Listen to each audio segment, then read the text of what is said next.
Hello everyone and welcome back to the channel.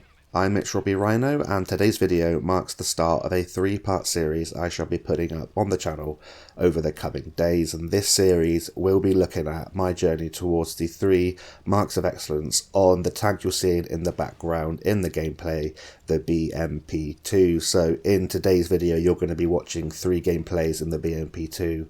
In the second video, part 2, you shall be watching 4 gameplays, and in the final part 3, another 4 gameplays. And all of those gameplays I'm going to be trying to give you my tips and tricks on how I managed to get the 3 marks of excellence in this tank, and hopefully help you out if you're struggling to play this tank. And I'm going to hopefully give you some tips on map positions for light tanks in the Cold War game mode. So in the background you can see we're on Dezful in our first gameplay here, and we've entered the centre of the map, which is a hotly contested area in a lot of battles, but it's a great location to start off the battle, getting some vision out towards the south and towards the north, and also down the western side of this map. So as you're watching, I'll be telling you a little bit about the BMP-2, I'll tell you my commander and equipment setup, and why I think this tank is so good and this grind towards the 3 mark of excellence has been so fun. So what is the BMP-2? Well, it's an Eastern Alliance Era 2 light tank. You get to it from the BMP-1 and it leads on to the BMP-3, which is the first Eastern Alliance light tank you'll get in Era 3 of the Cold War game mode, and it just so happens that the BMP-2 in the middle is the first one that I have 3 marked, and hopefully I'll be going for the 3 marks on the BMP-1 and the BMP-3 a little bit later on during my play sessions throughout the Christmas period. So the BMP-2, what weaponry does it have? Well, it has a 30mm auto cannon that deals 15 alpha damage per shot, but don't worry, the rate of fire is insane. If you use the same command and equipment setup as me, you're looking at a 255.96 rate of fire, which is a 3,839 DPM. However, you're going to be hard pushed to penetrate every single round because the penetration is awful for an Era 2 tank, at 100mm of penetration on your standard APDS rounds and 170mm on your premium APF SDS rounds. So I carry full premium APF SDS rounds because I was going for the 3 mark, and I just want that extra little bit of penetration just in case we get lucky and set a tank on fire, which you might be seeing in just a little bit in this gameplay. In addition to the 30mm autocannon, there is an ATGM launcher where you are able to carry 10 rounds of ATGMs, and you can also fire HE out of this ATGM launcher once you've finished your ATGM rounds. And these ATGMs are very nasty indeed. They have 620mm of penetration, absolutely great penetration for an ATGM in Era 2, and they deal a whopping 990 alpha damage. The rate of fire on these ATGMs, if you use the same commander and equipment setup as me, is 2.34, which means that I reload one ATGM in 25.6 seconds for a damage per minute of 2,317. So what makes the firepower of the BMP-2 so good? Well, it has access to the multiple weapons system, which means that I can switch between the 30mm autocannon, and you can as well, to the ATGM launcher without time penalty by holding down the ammo select button. And this technically means you have a technical DPM of combining your 30mm autocannon DPM and your ATGM launcher DPM. Of course, that only technically counts once you are loaded, but the DPM combined for both of the weaponry on the BMP-2 is a staggering 6,155 DPM if you do use the same commander and equipment setup as me, which is insane. This light tank is very powerful indeed, and this 30mm autocannon absolutely shreds tanks. As you can see here, we are circling this Leopard and shredding him to bits, and we take out that Leopard 1A1. We'll go for the reload, and then you've always, or nearly always, got some kind of form of combat whilst you are roaming around the battlefield. But that's not all about the BMP-2. Apart from the weaponry, you have insane concealment and you have absolutely fantastic mobility. So if you are using the same commander and equipment setup as me, which I'll tell you about in just a little bit, you're going to be having a 29.96 power to weight ratio, 85 kilometers an hour forwards, just shy of 30 kilometers an hour in reverse, 48.4 degrees a second hold traverse, and 46.31 degrees a second turret traverse, which is absolutely fantastic. More than enough to outrun nearly everything. Of course, the main battle tanks and the heavy tanks in Era 2 are very powerful and very fast indeed, but you do have that fantastic traverse speeds to try and weave, duck, dip, dodge and dive to get out of the way of the shells and hopefully evade fire from your enemies.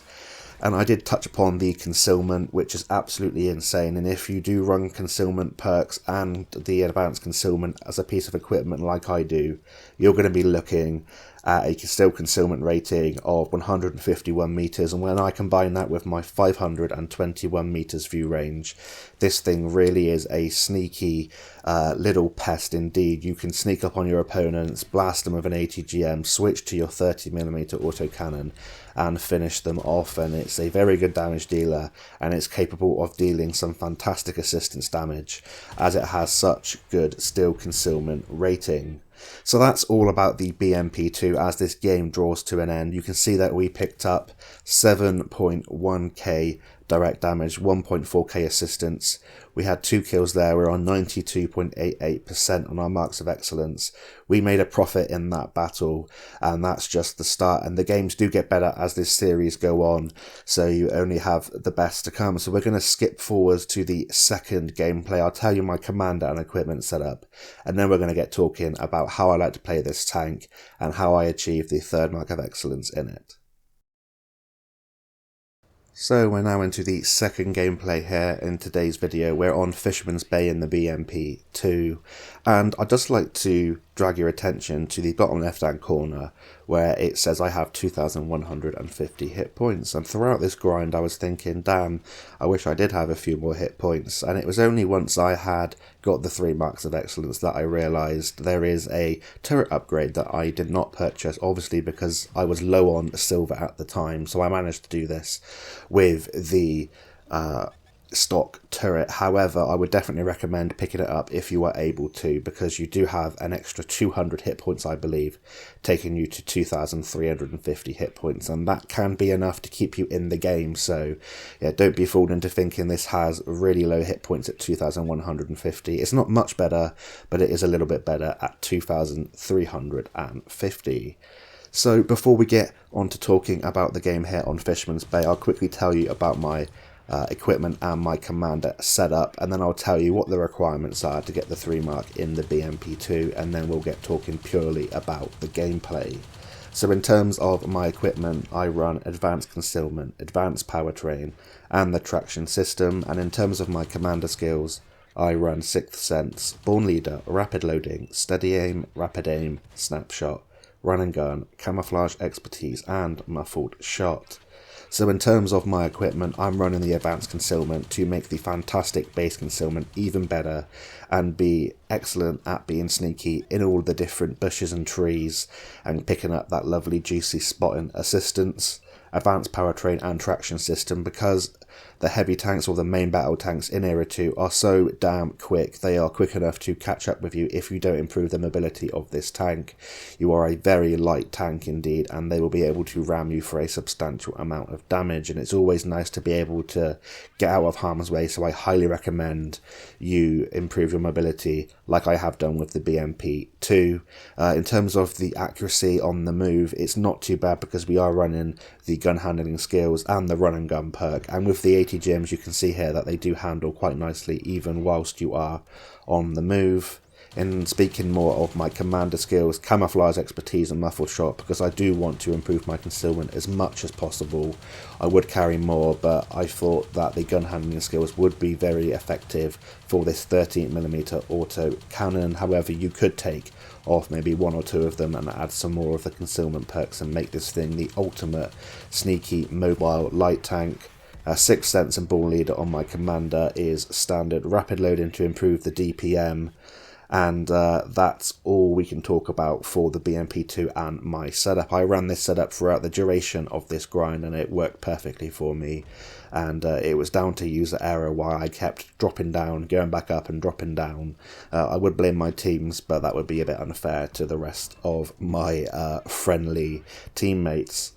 In terms of my view range, 521 meters when my setup is complete, and a still concealment rating of 151 meters, meaning that I can sneak up, as you have seen in this gameplay already, and in the previous gameplay, and in all the gameplays you're going to be watching throughout this series, hopefully watching anyway. You're going to see that still concealment really does help you get your ambush shots out, but also pick up that spotting assistance. So what are the requirements for the BMP-2 and the 3 Mark of Excellence? Well, there are 16 tanks in Era 2, 16 light tanks I should say, and the BMP-2 is the 6th hardest to 3 Mark, requiring 4,924 damage consistently. One thing to note is that when you are going for that combined damage, it only takes into account your direct damage and one of either spotting or tracking assistance, whichever one is the highest. So definitely be aware of what you are getting, whether it's track assistance or spotting assistance, and keeping an eye on your damage counter in the top right hand corner. To get 1 mark in this tank, it's 3,369 damage consistent. 2 marks is 4,406, 3 marks 4,924, and if you want to go for that 100% and that gold marks of excellence, you're going to have to be dealing 5,183 damage, probably just around to stay where you are at about 95%. To get to 100, you're going to have to be dealing more than 5,200 damage consistently, depending on the rate it currently is. But that gameplay was a very quick one, so I'll tell you briefly what we did. We just went to the center ridge. We wanted to combat any of the light tanks that came over.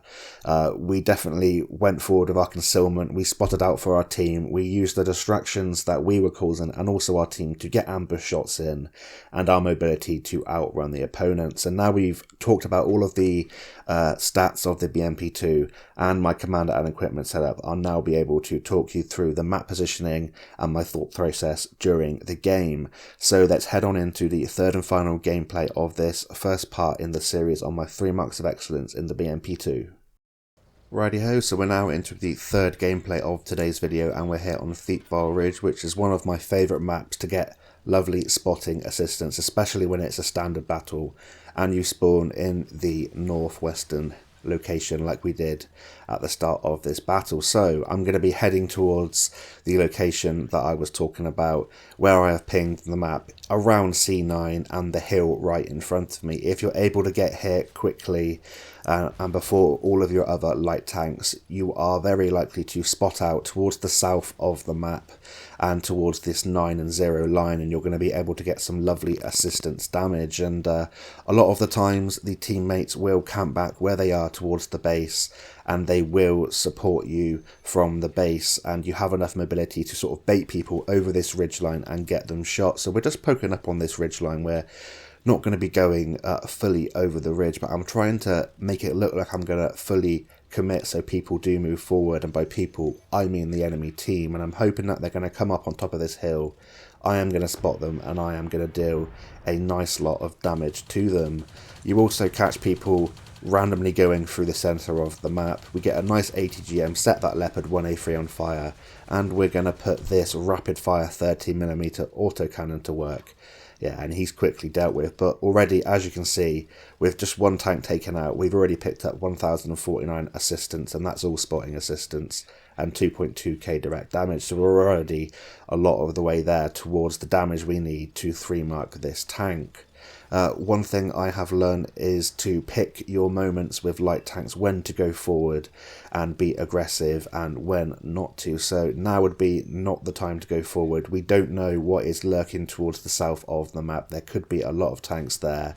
We don't want to lose any hit points or many hit points at all at the start of this battle.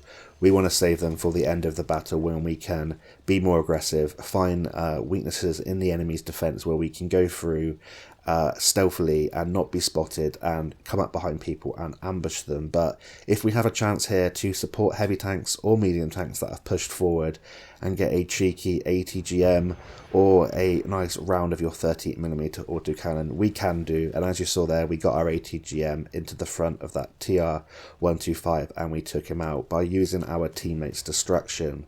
And that's basically how you get a lot of your direct damage in the BMP-2, is you're using distractions. You can cause it, or you can wait for your heavy tanks to push forward and you sneakily from stealth get your ATGMs into them. You don't always have to be the one going forward recklessly and spotting and throwing your tank away.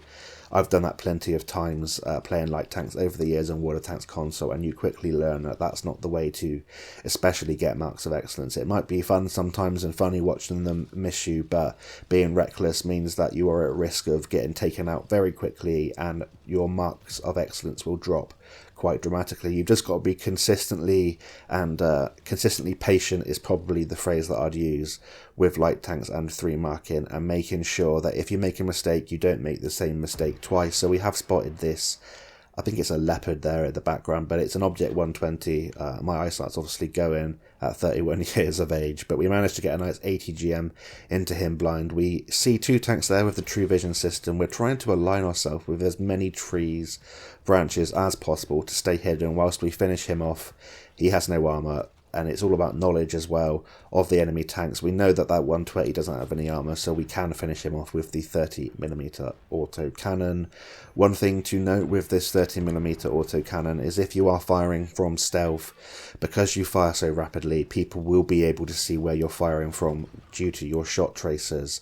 The ATGMs are much better to fire from stealth because they are hard to be traced by your opponents, but this autocannon can be traced and people will definitely blind fire at you and spot you with the true vision system, so definitely watch out for that.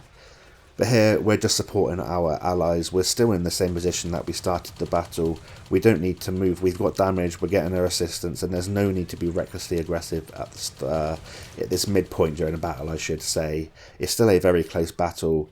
We are up by 1 tank, make that 2 tanks now, and it's all about creating this diversion with our enhanced smokescreen that we run as our consumable to help passively with our concealment, but also for situations like that to avoid damage, confuse your opponents, and use that distraction to use your mobility to get around them, put shots into them, and hopefully turn them and turn their weaker plates of armor towards your teammates or towards you. Either way, you're going to be getting assistance damage or direct damage, and that's going to benefit you in your journey towards your marks of excellence if you're going to be going for that, or just looking to have better games. But we have noticed now is the time to go forward.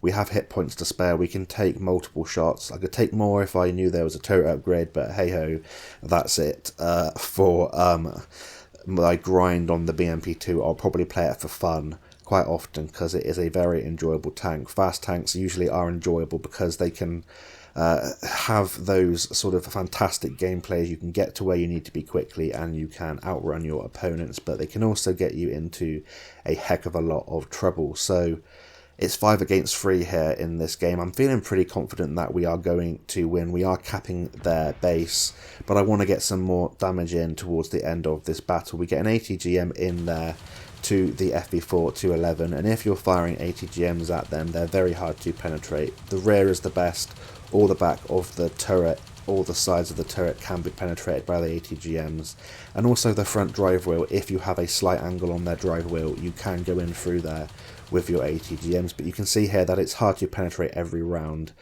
with this 30mm auto cannon, so we're going to be as careful as possible. Unfortunately, we miss our last ATGM as it bobbles up with the ridges here on Thiepval Ridge. But I thought that was the correct play. If that ATGM hit and penetrated, I knew I would have taken out that FV4-211, and I would have had the mobility to outrun and the firepower to outgun that Object 934. So I felt like that was the right decision when you're going for your marks of excellence, especially if you have the chance to go in and get your extra damage. You have to go in and get it whilst you feel like it is available to you, because that's the way you don't miss out on any damage. In terms of winning this game, I also thought like it was the correct play. We would have either taken out that FV4-211 and Object 934, or we would have severely wounded them enough for the rest of our teammates to take out these enemy, or these last remaining 3 enemy tanks. And whilst we're watching the end of this battle, as it's 1 against 3 now, and unfortunately it looks like my death might have been the end of our teammates' chances, I'll talk you through my final thoughts on the BMP-2 in this first part of this series. So the BMP-2, you have to use your mobility and concealment in conjunction with each other to outrun, but also to fire from stealth to get that lovely spotting assistance. You use all of the foliage available to you. You try and get as much damage in whilst you are undetected as possible, but be wary of that 30mm autocannon and the shell tracers from it, because it's easy to detect where you are. You want to make sure you don't go too far forwards way too quickly, because that is a surefire way to get yourself taken out, especially by platoons of enemy light tanks. And if you're a solo player, you have to watch out for platoons of enemy light tanks, because they will take you out. And that should be one of your first thoughts during the battle, is taking out the enemy vision, the enemy light tanks, so you have free reign of the concealment and vision for the rest of the battle. And the rest is using the fantastic firepower of this tank, and of course taking hits if you need to in this tank. You don't have any armor, you'll be penetrated by nearly everything that fires at you, unless you get incredibly lucky, and I highly recommend you take the smoke consumable to get out of trouble if you really need to, because ATGMs will do a lot of damage to you. But that's it for today's video, as we end this gameplay following this friendly tank in the M50 Ontos. He is now alone against 2 enemy tanks. We're going to skip forward to the end of the battle, find out if this guy manages to take this one down for us, and then we'll end off today's video. So I'm going to skip forward to the victory or the defeat screen. So we're now at the end of this battle, and would you look at that, the M50 Ontos on our team has snuck up behind this FV4-211 and taken him out of the game, taking the victory down for us. So thank you very much to the M50 Ontos on our team, and he rightly takes his place as MVP. But we finish in second place with 5 kills. We pick up 8.4k direct damage, 1049 assistance, 1621 base experience points. We make a slight loss due to the fact that we fire full premium APF SDS rounds. You wouldn't make a loss if you carry the standard rounds, although you would make less silver than a lot of the other tanks in the Cold War game mode. It's quite an expensive light tank to run, especially if you don't have a premium account. But that's it for the first in this 3-part series. The next 2 videos will be coming out shortly, and they'll be featuring 4 gameplays in the BMP-2 each, and I'll be talking you through the different positions on each of the maps that we encounter, and how I make my way towards the 3 marks of excellence, and how finally it happened after a roller coaster ride. So thank you all so much for watching, and until next time, I'll see you on the battlefield, and bye for now.